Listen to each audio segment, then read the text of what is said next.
মহাকাশ থেকে রকেট ফেরত আনার এই যুগে এসেও মাঝ আকাশে নিয়ন্ত্রণ হারাচ্ছে বিমান, যাত্রীসহ হচ্ছে ভূপাতিত, ঘটছে বেসুমার প্রাণহানি, প্রশ্নবিদ্ধ হচ্ছে নিরাপত্তা, কখনো বা হারিয়েই যাচ্ছে রাডার থেকে। দ্রুততম সময়ে নির্ভরযোগ্য ও আরামদায়ক ভ্রমণের অন্যতম এই মাধ্যমটি দিন দিন হয়ে পড়ছে ভয়ের অকুস্থল। বছর জুড়ে দুনিয়াব্যাপী অন্তত গোটা দশেক বিমান দুর্ঘটনায় অকালে ঝরে পড়েছে অসংখ্য প্রাণ। স্বজনদের আহাজারিতে ভারী হয়েছে Nepal, Brazil, Bangladesh, Kazakhstan, Korea সহ আরও অনেক দেশের বাতাস। মাত্র দুদিনের ব্যবধানে 1 ডিসেম্বরেই ঝরে গেল প্রায় 2 শতাধিক জীবন। চলুন একবার চোখ বুলিয়ে নেওয়া যাক এবছর ঘটে যাওয়া ভয়ঙ্কর কয়েকটি দুর্ঘটনার দিকে।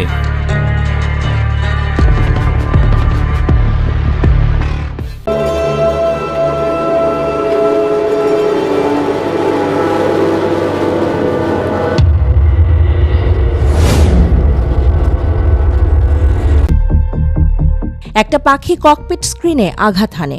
সৌভাগ্যবশত স্ক্রিন ভেঙে যায়নি এবং উড়োজাহাজটিও নিরাপদে অবতরণ করেছিল। কিন্তু সব উড়োজাহাজের এমন সৌভাগ্য হয় না। দক্ষিণ কোরিয়ায় 181 জন আরোহী নিয়ে উড়োজাহাজ বিধ্বস্ত হওয়ার ঘটনায় 177 জনেরই মরদেহ উদ্ধার করা হয়েছে। দক্ষিণ কোরিয়ার ফায়ার সার্ভিসের বরাতে এই তথ্য দিয়েছে ব্রিটিশ সংবাদ মাধ্যম দ্য গার্ডিয়ান। 29 ডিসেম্বর ভোরে দেশটির দক্ষিণাঞ্চলের মুয়ান আন্তর্জাতিক বিমানবন্দরে অবতরণের সময় রানওয়ে থেকে ছিটকে পাশের দেওয়ালে ধাক্কা খায় উড়োজাহাজটি। সঙ্গে সঙ্গে তাতে আগুন ধরে যায়। 15 জানুয়ারি 2009 বিকেল 3:25। ইউএস এয়ারওয়েজের ফ্লাইট 1549 নিউ ইয়র্ক বিমানবন্দরে টেক অফের জন্য তৈরি ছিল। 1 মিনিট পর সফলভাবে টেক অফ করল। উড়োজাহাজটিতে 150 জন যাত্রী এবং 5 জন ক্রু মেম্বার ছিলেন। বিমানটি তখন 2818 ফুট উঁচুতে। হঠাৎই এক ঝাঁক পাখি নজরে এলো পাইলটের। সময় খুব কম এবং বিমানকে সে পথ থেকে ঘোরানো প্রায় অসম্ভব ছিল। পাখিগুলো বিমানের টার্বো ইঞ্জিনে ঢুকে যায়। এমন ক্ষেত্রে ইঞ্জিন বন্ধ হয়ে যায় এবং বিকল্প ইঞ্জিন চালু হয়। কিন্তু ফ্লাইট 1549-এর দুটো ইঞ্জিনেই পাখি ঢুকে যায় এবং 2800 ফুট উঁচুতে বিমানটির দুটি ইঞ্জিনেরই নিয়ন্ত্রণ হারায়। পাইলট সাহসী সিদ্ধান্ত নিয়েছিলেন। হাডসন নদীতেই বিমান অবতরণ করান তিনি। উদ্ধারকারী দল দ্রুতই সেখানে পৌঁছায় এবং সব যাত্রীকে নিরাপদে উদ্ধার করতে পারে। এই ঘটনাকে মিরাকল অন দ্য হাডসন নাম দেওয়া হয়। বছর শুরুর দ্বিতীয় দিনেই জাপান এয়ারলাইন্সের একটি যাত্রীবাহী বিমানের সাথে টোকিও এয়ারপোর্টের রানওয়েতে থাকা জাপানি কোস্টগার্ডের একটি এয়ারক্রাফটের সংঘর্ষ হয়। যাত্রীবাহী বিমানের সবাই নেমে যেতে পারলেও প্রাণ হারান DAC-8 বোর্ডে থাকা 5 জন। আহত হন প্রায় 17 জন।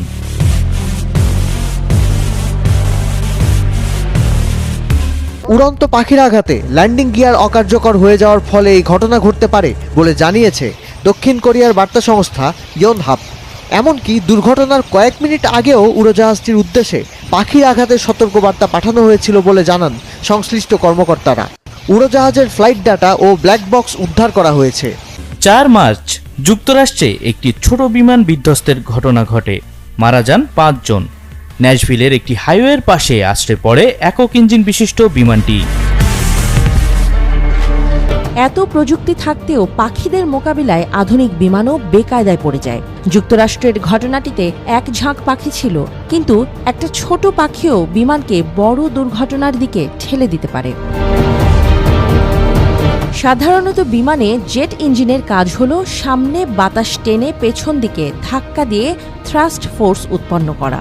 বেলুন থেকে যখন বাতাস বের হয়, বেলুন সামনের দিকে এগোতে থাকে। আবার মাঝি যখন বৈঠার মাধ্যমে সামনের পানি টেনে পেছনের দিকে নেয়, তখন এর বিপরীতে নৌকার সামনের দিকে শক্তি প্রয়োগ হয়, ফলে নৌকা সামনের দিকে এগোতে থাকে।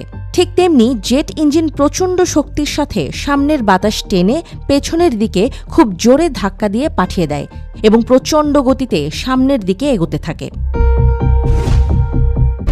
9 মে দুর্ঘটনার কবলে পড়ে বাংলাদেশ বিমান বাহিনীর রাশিয়ান প্রশিক্ষণ যুদ্ধ বিমান ইয়াক-130।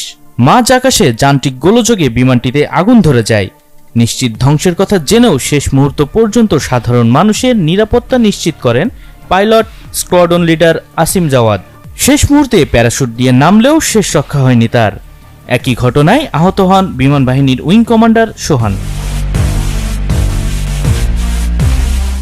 প্রতি সেকেন্ডে জেট ইঞ্জিন 1250 কেজি বাতাস ভেতরে টেনে নেয় এবং ইঞ্জিনের পেছন দিক দিয়ে যখন বাতাস বের হয় তখন এর চাপ হয় 100 গুণ বেশি।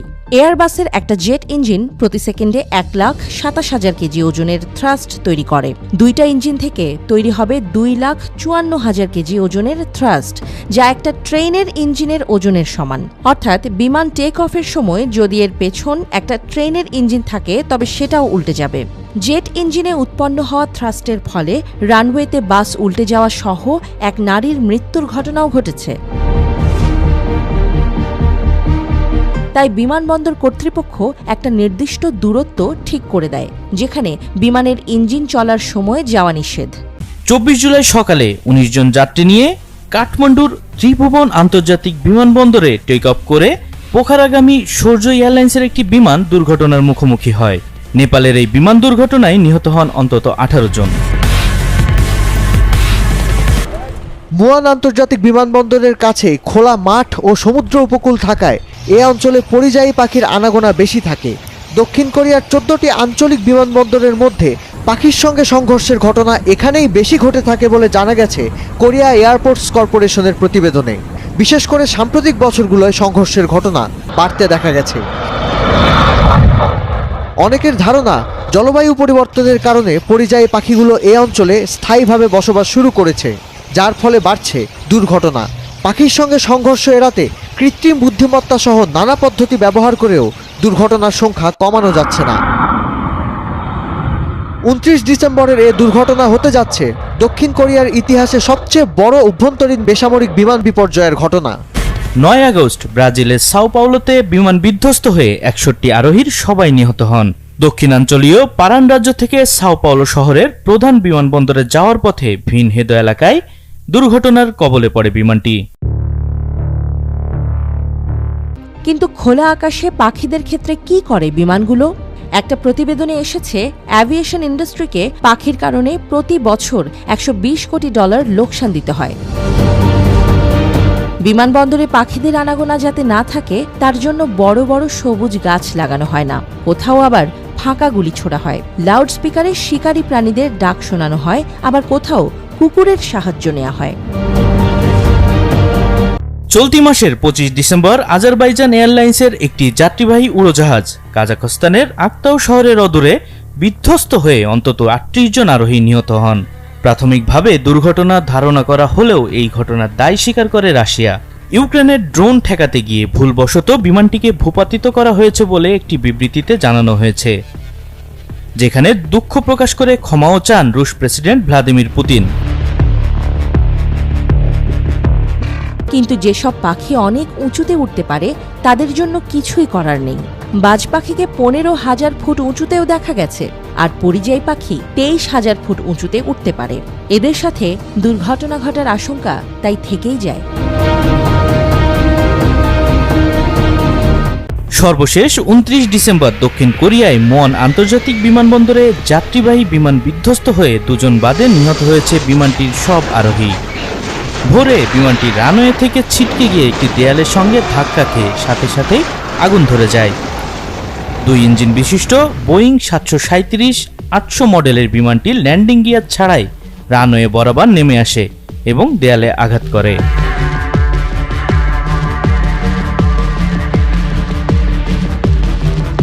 এর আগে 1993 সালে এশিয়ানা এয়ারলাইন্সের দুর্ঘটনায় 68 জন নিহত হয়েছিল। এছাড়া 2002 সালে গিমহে বিমানবন্দরের কাছে চীনা এক উড়োজাহাজ দুর্ঘটনায় পড়লে 166 আরোহীর মধ্যে 129 জনই নিহত হন। এছাড়াও বছর জুড়ে পৃথক ঘটনায় সাইবেরিয়া, লিথুনিয়ায় 2টি বিমান দুর্ঘটনায় 2 জন নিহত হন। সেনেগাল, কঙ্গো, দক্ষিণ সুদানে ঘটে আরও কয়েকটি দুর্ঘটনা। সেসব ঘটনায় অল্পের জন্য বেঁচে যায় আরোহীরা।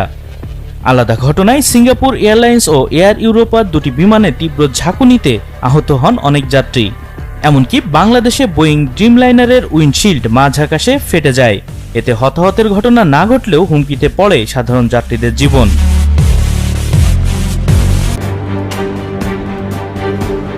বাংলাদেশেও এর নজির রয়েছে।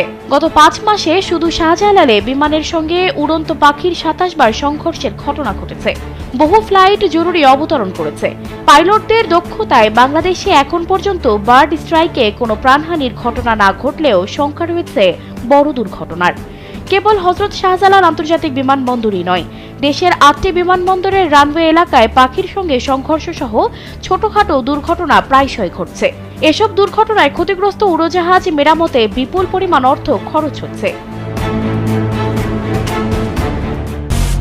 বিশ্বজুড়ে এত বিমান দুর্ঘটনার ব্যাপারগুলো কি নিছকই দুর্ঘটনা, নাকি আছে কোনো গোপন অভিসন্ধি, যান্ত্রিক ত্রুটি, নির্মাণ ত্রুটি, নাকি কেবলই অবহেলায় ঝরে যাচ্ছে এত প্রাণ? সঠিক তদন্তের মাধ্যমে সমাধানের চেষ্টা এখন সময়ের দাবি।